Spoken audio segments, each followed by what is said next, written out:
या संपूर्ण शेतकरी बांधवाशी हितगुज मी या ठिकाणी करणार आहे, संवाद साधणार आहे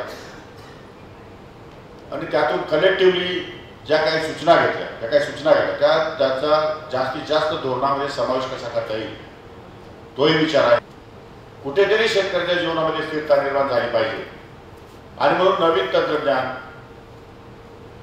नवीन खते, औषधे, बियाणे या संदर्भामध्ये देश या ठिकाणी सारखा बदल करतोय।